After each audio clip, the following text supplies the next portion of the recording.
Silence can be the sharpest weapon in any room, and the most expensive mistake is assuming the quiet ones have nothing to say.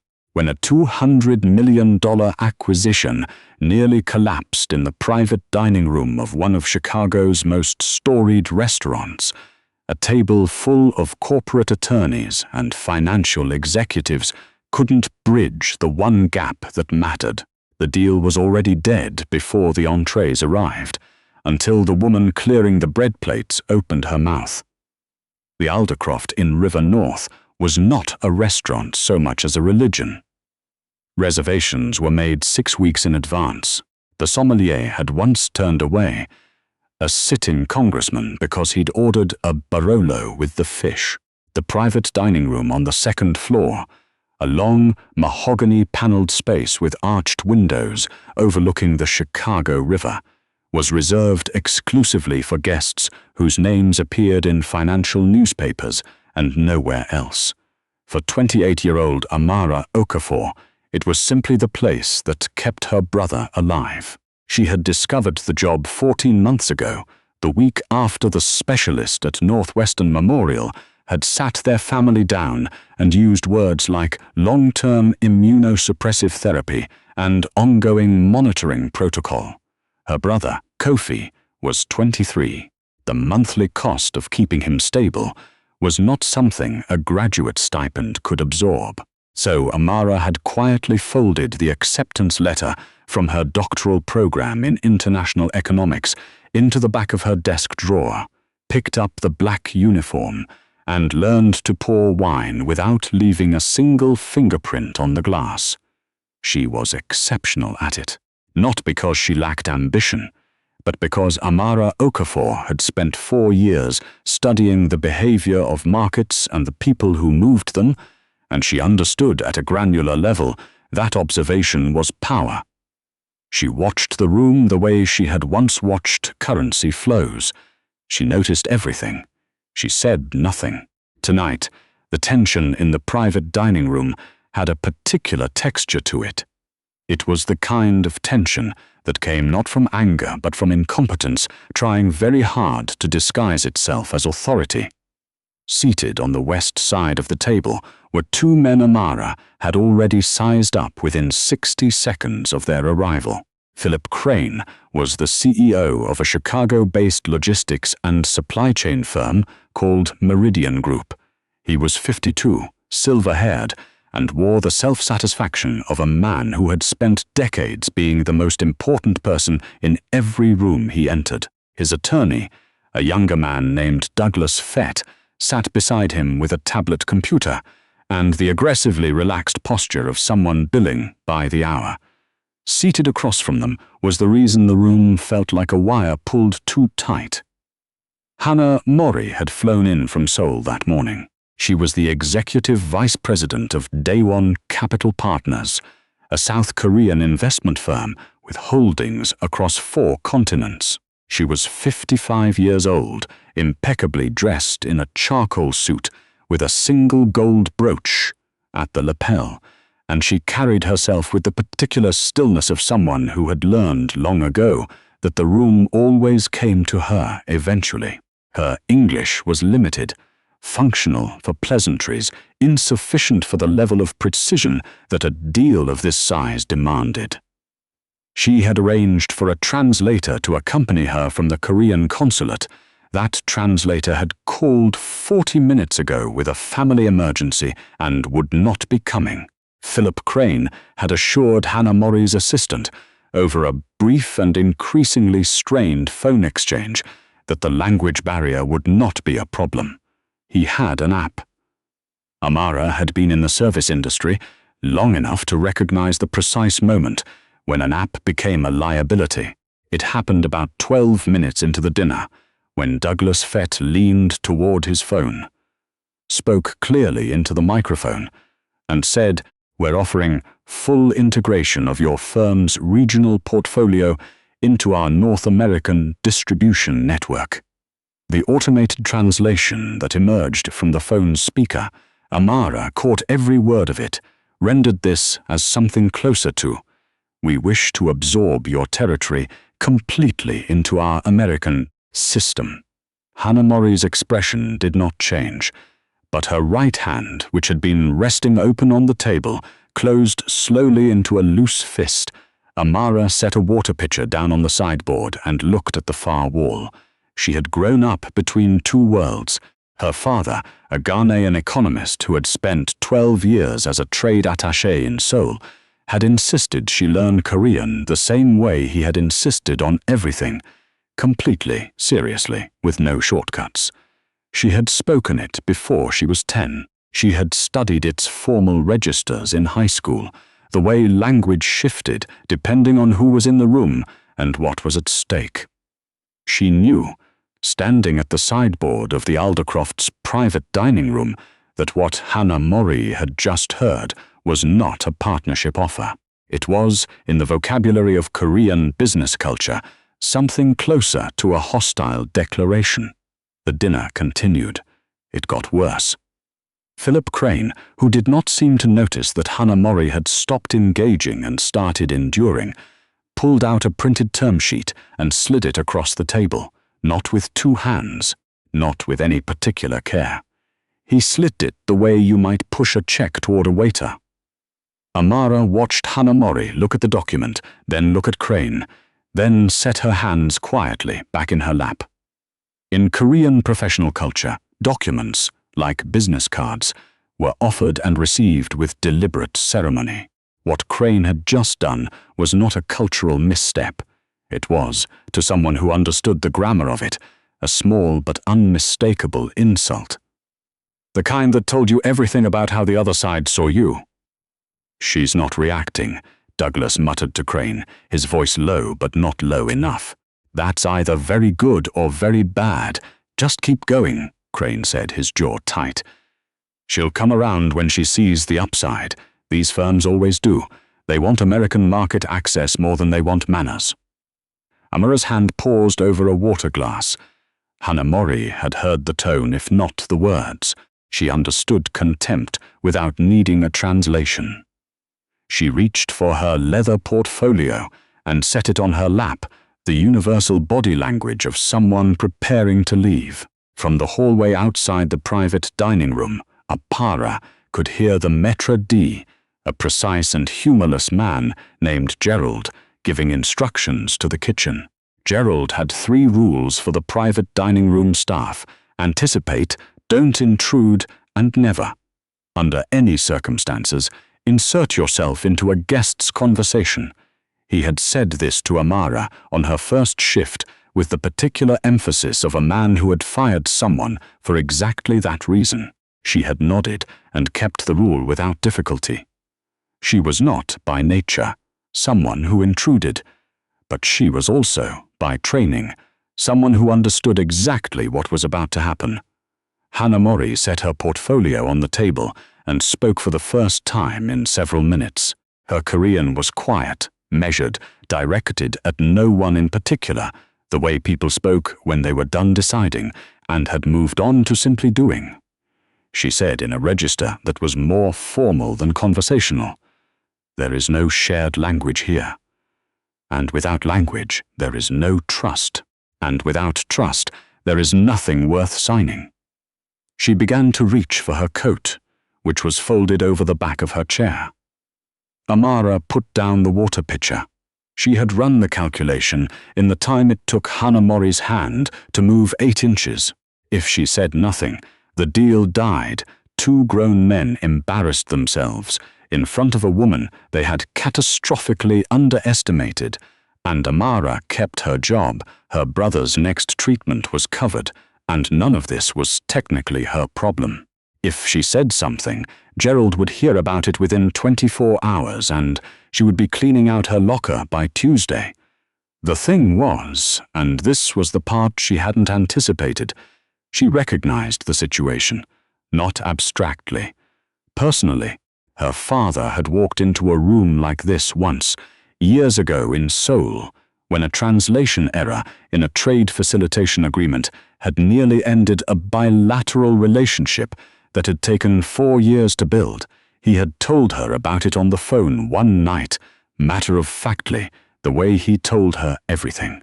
"The words are not the problem," he had said. "The problem is when the words become a wall instead of a door. Someone always has to open the door, Amara. If you're the one who can, you don't get to pretend you can't." She straightened her uniform jacket, crossed the room in 6 measured steps, and stopped at a respectful distance from Hanamori. She bowed, not deeply enough to be theatrical, but genuinely, with the slight forward tilt and lowered eyes that signaled she understood the register of the moment. "Mori Nim," Amara said, her Korean clean and formal, shaped by Seoul cadences her father had drilled into her until they were instinct. "I apologize for the intrusion.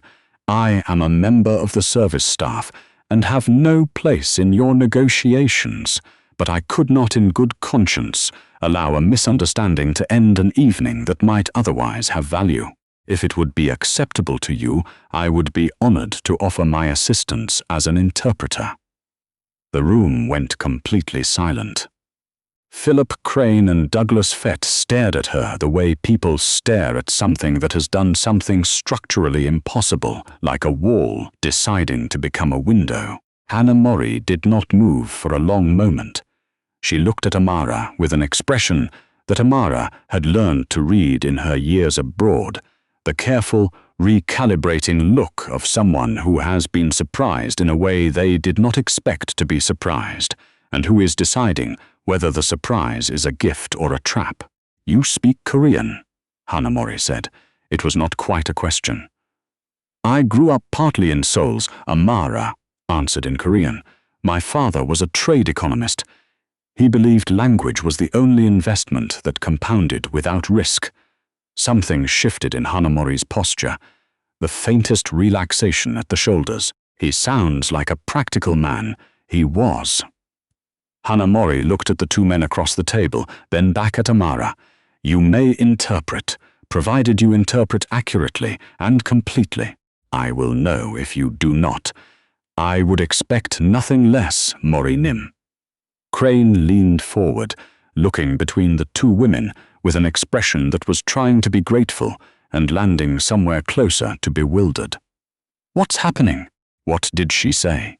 Amara turned to face him with the unhurried clarity of someone who has decided exactly how the next portion of the evening will go. "She has agreed to allow me to interpret. She will continue the conversation. But before we proceed, I need to inform you of something." "What?"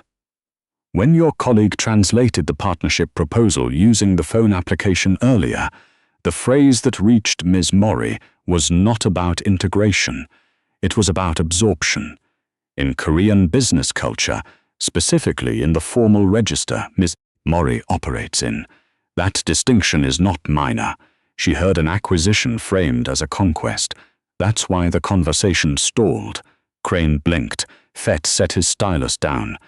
"The document you passed across the table," Amara continued, her voice level, without accusation.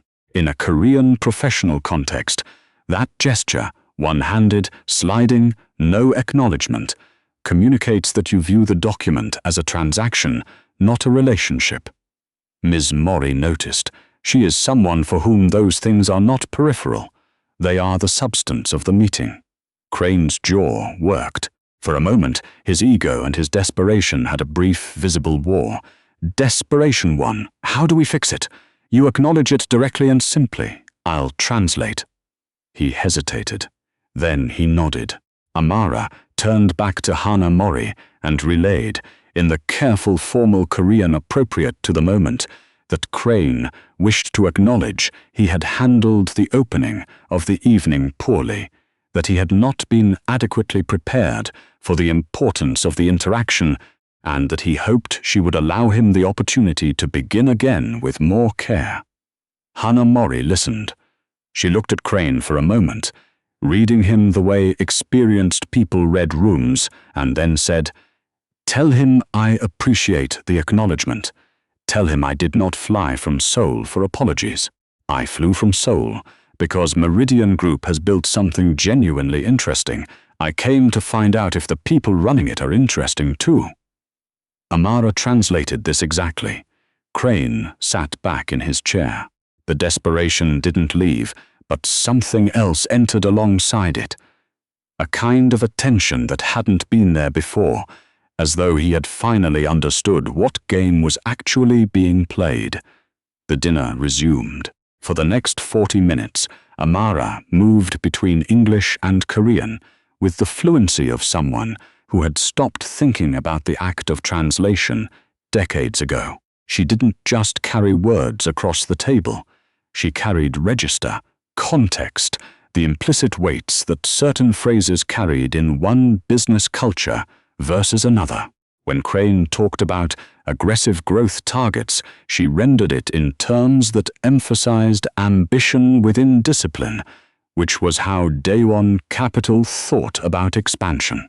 When Hannah Mori asked about Meridian's debt structure, Amara translated the question accurately and watched Crane and Fett exchange a look that lasted a fraction too long.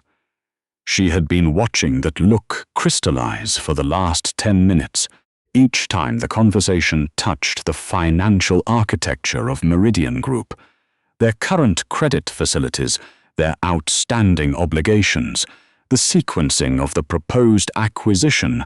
The two men's body language did a small involuntary thing. Crane would straighten almost imperceptibly. Fett would touch the edge of his tablet. It was the body language of people managing information, not sharing it. When Fett handed Amara the tablet to show Hannah Mori the consolidated term sheet, Amara read it in full.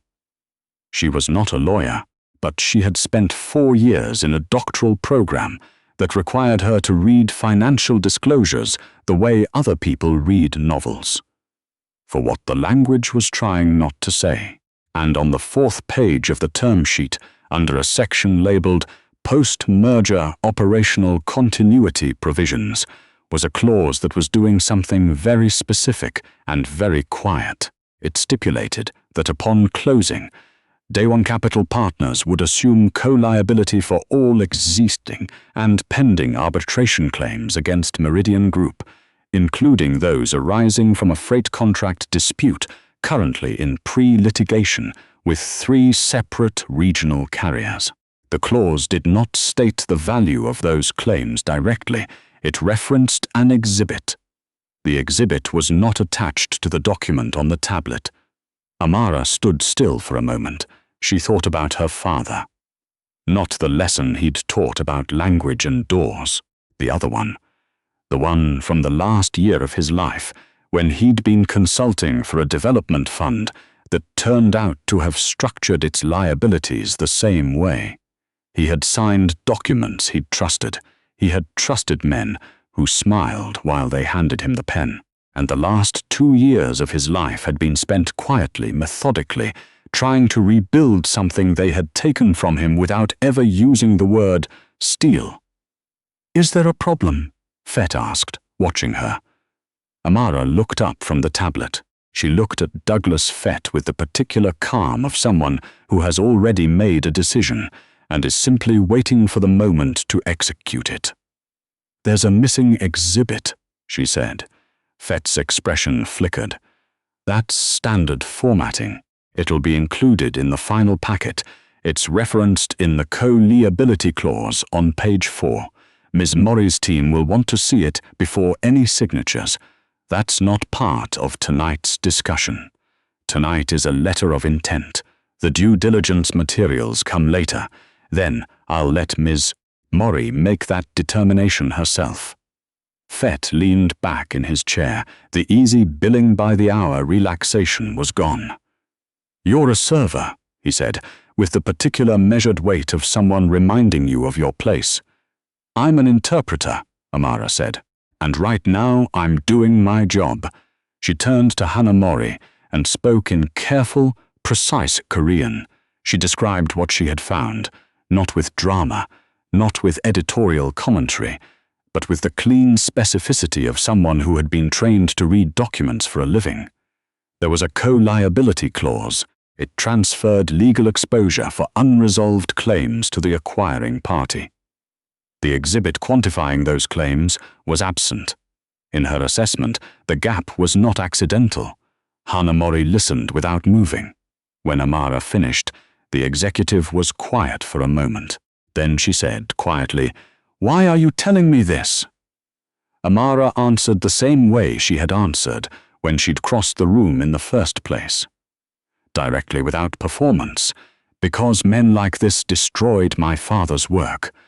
Not with anything dramatic, just with a clause and a missing exhibit and the assumption that no one at the table would notice or would say something. If they did. "I'm saying something." Hanamori looked at her for a long moment. "Your father raised you well. He did his best." The executive turned her gaze to Crane and Fett. Her expression had not changed since Amara had started talking, and that was perhaps the most unsettling thing about it. She looked exactly as she had when she'd been about to leave, composed, certain, and entirely done. She spoke in Korean, directed at Amara, her voice carrying the level finality of someone issuing instructions to people who work for her. "Tell them I would like the exhibit, tonight. Not in the final packet, now. And tell them that if the exhibit does not exist in a form they're willing to share this evening, I will consider the letter of intent withdrawn and will be contacting my legal team in the morning to understand what we were nearly asked to sign." Amara turned to the two men. She delivered this without modification. The silence that followed was the loudest thing in the room. Crane's face went through several colors in rapid succession. He looked at Fett. Fett was already looking at his tablet with the focused urgency of someone trying to decide which version of an explanation was survivable.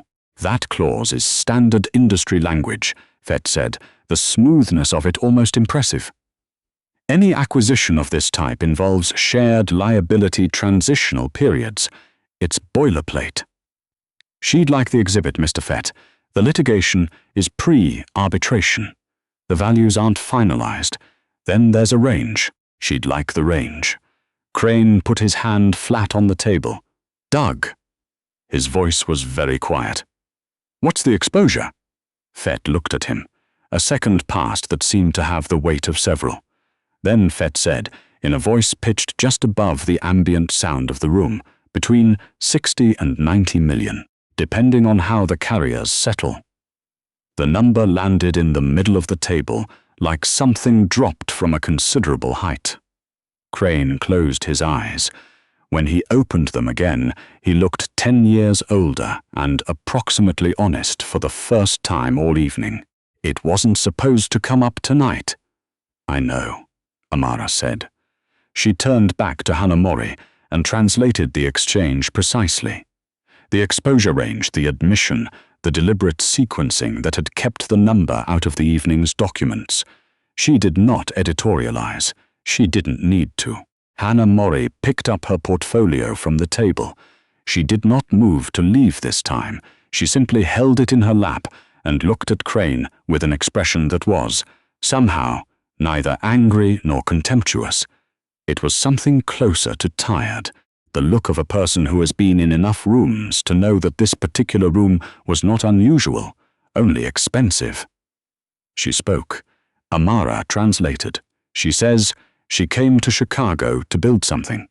She was prepared to invest significant capital in a partnership she believed had integrity. She understands that businesses carry liabilities. What she does not understand is why, if Meridian Group wanted a real partner, they chose to begin the relationship with concealment. She says that a partnership built on incomplete information is not a partnership. It's a transaction with a time delay. Crane was quiet for a moment. Then he said, "Tell her she's right." Amara looked at him. "Tell her she's right," he repeated. "I pushed too hard to close this quarter. Doug structured the disclosure timeline, and I let him because I wanted the number. That was wrong." He paused. "Tell her that." Amara told Hanamori exactly what he had said. The executive listened. She was quiet for a long moment. Then she said, in Korean, something that Amara had not expected. Ask him if the underlying technology is sound, not the financials, the actual logistics infrastructure, Amara asked. Crane answered for 7 minutes. It was the first time all evening that he spoke without the tight, managed quality of someone controlling a presentation. He talked about Meridian's software architecture, the freight routing AI they had spent 4 years developing, the contract they had with 3 Midwestern rail operators that nobody else had managed to close. He was, it turned out, genuinely proud of what they had built. The desperation fell away, and underneath it was something real. Hannah Mori listened to all of it through Amara. She asked 4 questions. They were the sharpest questions Amara had heard in a business conversation in 4 years of eavesdropping on them in this room, and she had heard a great many. At the end, Hannah Mori looked at Crane directly and said, in Korean, without asking Amara to translate, "The technology is interesting." She had said it in English deliberately, with the slight formality of someone deploying a foreign language as a kind of closing punctuation. Then she switched back to Korean and spoke to Amara. "Tell him that I am not prepared to sign anything tonight. Tell him that my legal team will want 60 days of full disclosure, including the litigation documentation and an independent audit. Tell him that if everything is as he has described it, and the liabilities can be restructured before close, I am willing to continue the conversation. And tell him," she paused, "tell him that the next meeting will have a proper interpreter. A professional one, retained by both sides." She looked at Amara with the particular directness of someone who was about to say something important. "However, I would like to speak with you separately before I leave tonight." Not about the deal. Amara kept her face professional. "Of course, Morinim." Amara translated everything for Crane and Fett, the 60-day timeline, the audit requirement, the restructuring condition. She watched the 2 men process the fact that the evening had not ended in disaster so much as it had ended in a conditional reprieve, which was, all things considered, considerably more than they deserved. Gerald appeared in the doorway, at that moment, having been alerted by some 6th sense that something had happened in his private dining room. He looked at the assembled scene, the 2 men, the executive, and his server standing at the center of the table, with the expression of a man trying to determine the nature and magnitude of a problem before committing to a response. "Is everything all right in here?" Hannah Mori spoke, and Amara translated without hesitation. "Ms. Mori says everything is fine. She also says she'd like to compliment the restaurant on the quality of its staff."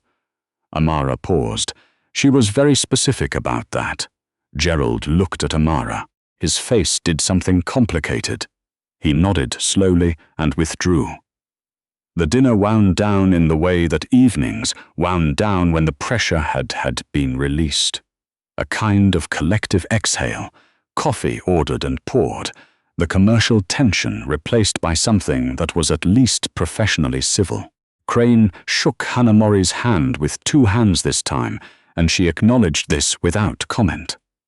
When Crane and Fett had gathered their things and moved toward the elevator, and the room was briefly quiet, Hannah Mori stood and turned to Amara. "You are not a waitress," she said, in Korean, then in English. Both versions landed the same way. "Currently I am," Amara said. "Why?" Amara did not give the short version. She gave the true one. Her brother, the treatment costs, the doctoral program in the drawer, the calculation she had made 14 months ago and remade every month since. She gave it plainly, without self-pity, the way you told someone a fact. Hannah Mori listened with the same quality of attention she had brought to Crane's description of the freight routing software, fully and without interruption. When Amara finished, the executive was quiet for a moment. Then she said, "D1 Capital's North American operations are managed out of Toronto." We have been looking for a deputy director of strategic partnerships for 7 months. The role requires fluency in Korean and English, a background in economics, and the kind of judgment that cannot be taught in a program." She paused. "It can sometimes be found in people who have had to make very difficult calculations without anyone helping them with the math." Amara looked at her. "The salary is roughly 4 times what this restaurant pays you." Hana Mori continued. "The benefits include comprehensive family health coverage with no waiting period." She let that settle for 1 beat. "I am not making this offer because you did me a service tonight. I am making it because I have spent 30 years trying to find people who can read a room, read a document, and tell the truth about both. In my experience, that combination is rarer than capital." Amara stood in the quiet of the Aldercrofts' private dining room, in her black server's uniform, and felt something she hadn't felt in 14 months, the specific sensation of a door that had been closed opening from the outside, by someone who had found it and chosen to knock. "I would need 2 weeks' notice," she said. "Of course, and I'd want to speak with your legal team before I start about the disclosure practices on the Meridian deal structure." Hanamori's expression shifted into something that was not quite a smile, but functioned as one. "I expected that. I have conditions. I assumed you would." Amara reached up and unpinned the small Aldercroft emblem from her jacket lapel. She set it on the sideboard with the precise, unhurried care she had always brought to every object in this room. Then she turned back to Hana Mori and said, in the formal Korean her father had taught her before she was old enough to understand why it mattered. "It would be an honor, Mori Nim." Behind her, somewhere in the building's service corridor, a cart with a squeaky wheel rolled past and faded. The city beyond the arched windows went on doing what cities do, indifferent, luminous, full of rooms where the wrong people held all the cards until, suddenly, they didn't.